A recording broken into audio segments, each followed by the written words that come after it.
Fox gave its recent barbershop interview with former President Trump a bit of a trim, leaving some of his tangents, exaggerations, and false claims on the cutting room floor. Now, we should point out, editing interviews is not unusual, especially when you're dealing with time constraints. Brevity is, of course, important, but the most important element is that the meaning of what's being said has to remain the same so that you don't misrepresent, whether intentionally or not, what your subject is saying. We have to point out the irony here. The former president recently accused CBS of editing a 60 Minutes interview with Vice President Kamala Harris, allegedly to make her look good. CNN chief media analyst Brian Stelter joins us now. And Brian, you've reviewed the full Fox video. What did you find comparing it to what aired? That's right. Listening to you, I'm reminded of the old expression that everybody needs a good editor. I know I certainly do. But so does Donald Trump. And that's why this story is curious. It's because Trump has been attacking 60 Minutes for its editing decisions, accusing the network of conspiring with Kamala Harris to make her look better by editing her answers in a recent interview.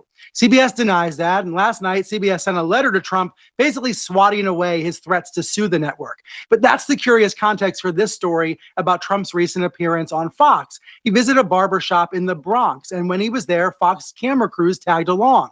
I was able to watch a fuller version of the experience, the interaction, via Instagram, because one of the attendees filmed it and put it on Instagram.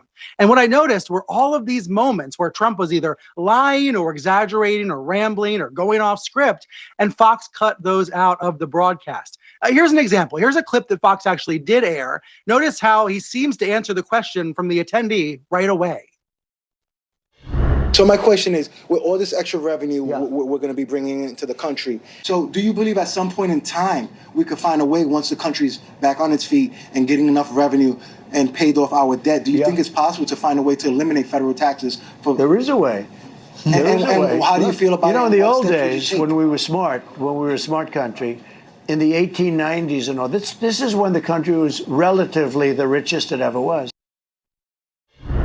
Good question, interesting answer, but actually that attendee had to ask the question 4 times and get Trump to answer. And Fox stitched it together over the course of 7 minutes to create the illusion of one clear answer.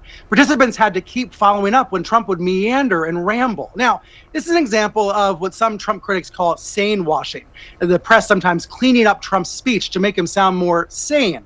I would call it an example instead of normalizing. You know, it's an example of normalizing Trump to fit him into a TV time slot. Sometimes when that happens, you end up cutting out a lot of his false claims